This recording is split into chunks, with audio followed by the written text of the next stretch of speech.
Welcome back to Deep in Bear Country, a Berenstain Bearcast. I am your host, Phil Gonzalez, and before we jump into today's episode, I've got a little housekeeping to do.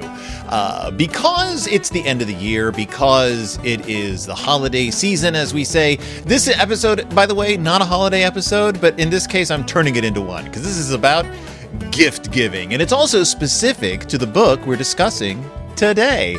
That's right. Today's book touches on a subject that I am highly uncomfortable with, and as such, I am going to be presenting a list, a cornucopia of places you can donate to help offset some of the weird, gross feelings that I feel discussing this book. It's not Mike Berenstain's fault. It's nobody's fault except one person, and she knows who she is. So in response to today's book, I have made some donations, and I am going to include a list of donations to places such as the Trans Lifeline, which is a grassroots hotline and microgrants 501c3 nonprofit that offers direct emotional and financial support to trans people in crisis for the trans community by the trans community.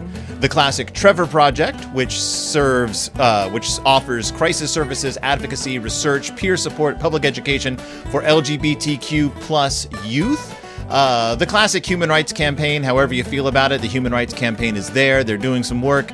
You can always donate to them. TYEF, the Trans Youth Equality Foundation, a national 501c3 nonprofit that advocates for transgender, gender nonconforming, non-binary, and intersex youth ages 2 through 18.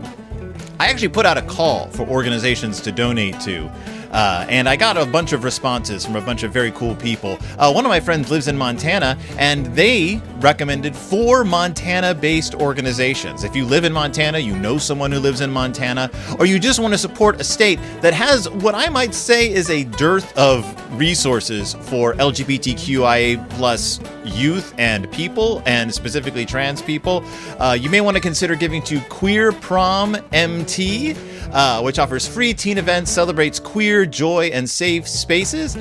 There's also Empower Montana, which is striving to create an inclusive society by developing youth and adult leaders who work to end mistreatment, correct systemic inequalities, and strengthen communities across Montana and beyond. There is the Western Montana LGBTQ plus Community Center, an open, affirming environment for peoples of all sexual orientation and gender identity expressions. They empower their community through education, advocacy, and collaborative networking, striving to be Western Montana's voice for the LGBTQ plus community and allies. And finally, from Montana, the Montana Family Center, which provides resources for families that don't quite fit the nuclear model, as well as those who do. Here at the MTFC, we believe that using the tools of factual information and active support can best equip families of the future with knowledge, support, and inspiration they need to thrive. So those are our Montana resources. We also have Mermaids, which is a UK resource, which is very relevant considering the whole reason I'm doing this, which supports trans, non-binary, and gender-questioning children and young people and the important people in their lives since 1995. That's UK-based. Then we have Reclaim. I love Reclaim. It is a local, so these are some Minnesota organizations. Reclaim is a local mental health organization that's mission is to increase access to mental health care for queer and trans youth so they may reclaim their lives from oppression in all its forms.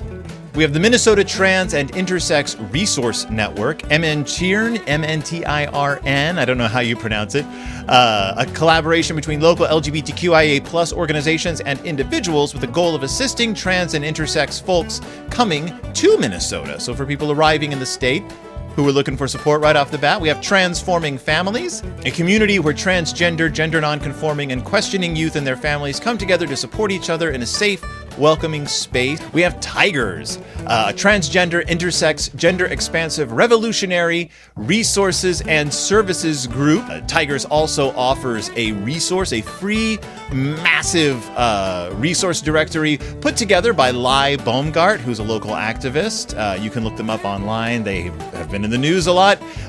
Look that up, the Trans Resource Directory. I'll have links to all this available in the show notes. And finally, if you are in Atlanta, take a look into Lost and Found Youth, whose mission is to find safety and shelter for LGBTQ plus youth. They're doing fantastic work, recommended by one of my friends.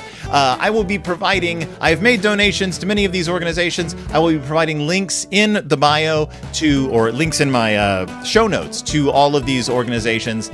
And feel free to give. It's the end of the year. It's a time to give. And these are organizations that could really use some financial support. Or if you need support, these are some great places to go to, some great places to start.